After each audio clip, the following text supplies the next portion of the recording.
a 5-time AFL All-Star, if my records are correct, with the Houston Oilers. He was the first receiver to have over 100 receptions in the season. He held the single-season receiving yardage record for the longest time. Charlie Hennigan. How you doing, Charlie? I'm fine. So, Charlie, 101 catches in a season. You would be exhausted at the end of that year. Yep. No, it was a good season. I went over 1,500 yards that season too. So they weren't all little poop outs. I mean, how did you do it? I mean, were you just so fast, or did you do it? I'm going to tell you a story that I've told before, and it's the truth. Okay, I was in the process of getting my doctorate at the University of Houston, and I had a professor that handed me a little book that was titled Perceiving, Behaving, Becoming. And they had Carl Rogers,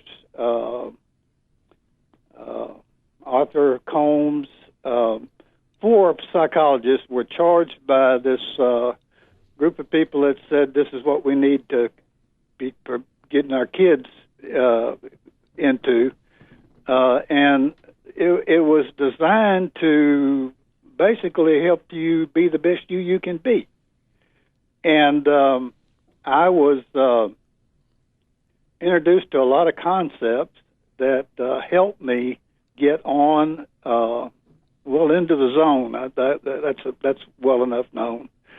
And I had known that Lionel Taylor had caught 100 passes and was the first guy to catch 100. And I said, well, I'll just catch 101. So I before the season, I took the 14 games that we played and divided it into 101, and you get 7.3 catches a game are necessary. And nobody had ever done it. Lionel got close to it. And if you'll remind me when we get through, I'll tell you a story but about Lionel and I when he was the end coach for the Steelers, and I was working for a publishing company. Okay. Anyway, what I did is I wrote in soap on the mirror the name of the teams that would be playing throughout the season. This is before the season was played. And the passes that I would need to catch in order to do it.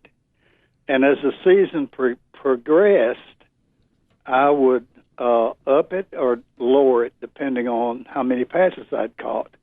And in a mirror on my bathroom, I put the number of catches that I wanted to catch and what I did catch. I wrote it on a 3x5 card, kept it in my wallet. I had one by my bedside that I would see when I went to bed. Now, I know this is a little unusual, but that's what I did.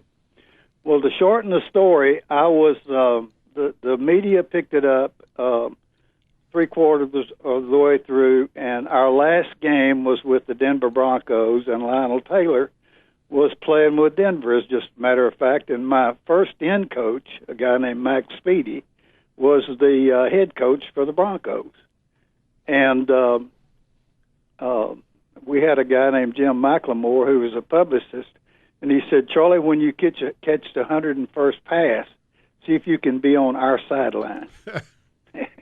And I know this sounds hokey, but it's the truth.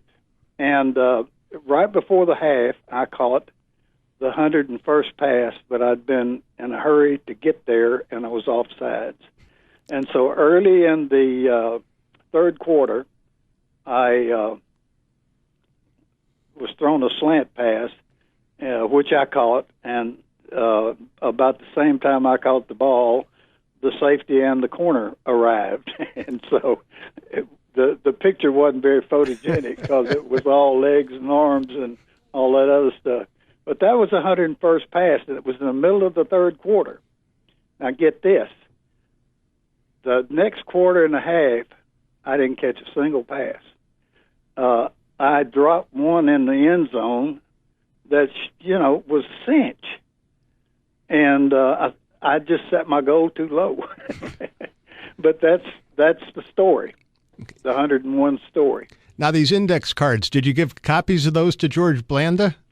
No, I didn't tell anybody, because if you tell somebody, they'll think you're hot dogging, and it'll work against you. So George was just throwing to you because basically you were open. I remember watching you, and I'm thinking, this guy's always open. Huh.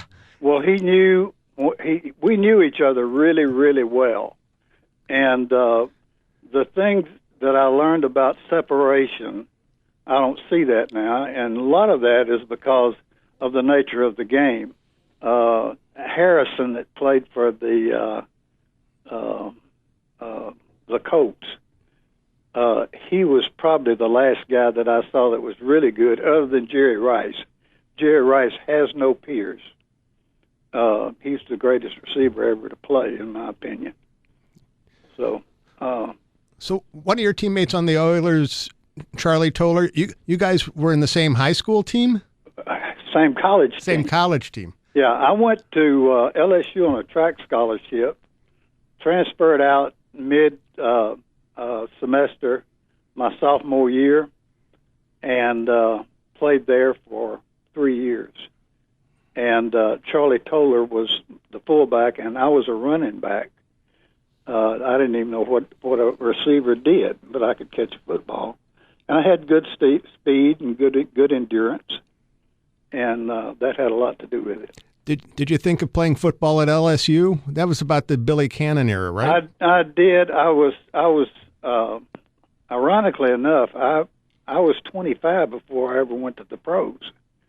I went to LSU in 1953 as a freshman, and we had a guy there on the team that threw the shot and the discus. I was middle distance. I ran the quarter and the half, and the mile relay at LSU. And they had a guy there that threw the shot and discus, and his name was Harvey Cannon. And he was had long arms, and he was a good athlete. And he kept telling us, "You just wait till my little brother gets up here. He's going to show you." And that was Billy. And so I was out of there by the time Billy got to LSU. Yeah, and Billy won the Heisman in '59. Yeah, and so I was long out of there. I came to Northwestern, got in another year simply because of the transfer, and I picked up a lot of college hours. Essentially, I had another year, and I had an opportunity to go to Canada with the Edmonton Eskimos, and I got up there, and it didn't work. The coach told me, he said, "Hennigan, you can't block, and you're too dumb to learn to play. So you got to go home." And that was my first entry into that. And the Canadian Football League's a lot more wide open. I would have thought that you would have thrived in an environment like that. It just didn't work. That's all I can tell you. You mentioned Taylor. You got a Taylor story. I can't believe the Bears had Taylor, and then they let him go. We need receivers here back in the 60s. Well, he was a good possession receiver. His yards per catch were, they were adequate. But he was a great, he had good hands, and he was 6'4", I guess, or 6'5". And anyway, he was the end coach for the Steelers. And I was working for McGraw-Hill as a regional manager, and I was up in West Virginia and called the Steelers. I said, "I speak to Lionel Taylor." Excuse me. And they said, "Yeah," and they put him on the line.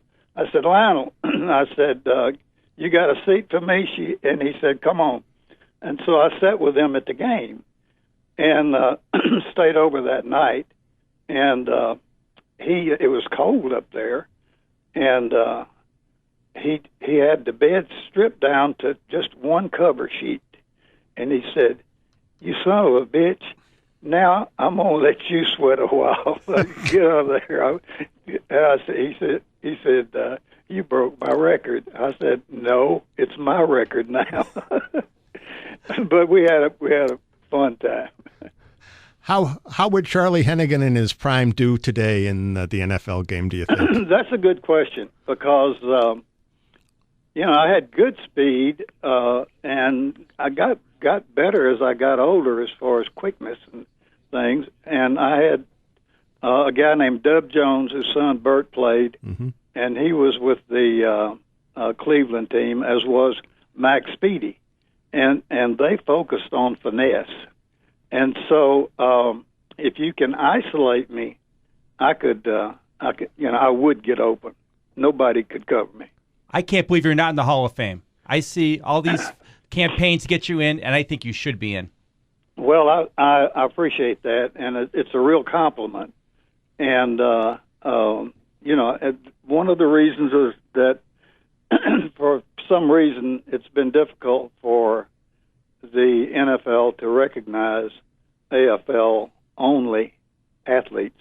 To my knowledge, Billy Shaw, who played lineman for Buffalo, is the only AFL-only Hall of Famer. Right.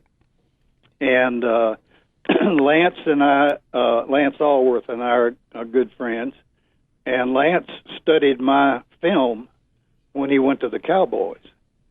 And we've talked about it, and he's written an endorsement letter for me saying I ought to be in there. But I'm not, if I don't make it, that'll be fine. And the game is changing, and how would I make it today? It would just depend on the quarterback and the system that they had, because a lot of that had to do with George Blanda being my quarterback, see. Exactly. Thank you so much for your time, Mr. Hennigan. It was a pleasure talking to you, and I predict you're going to be in the Hall of Fame someday. Well, I appreciate anything you can do. Thank you. Thank you.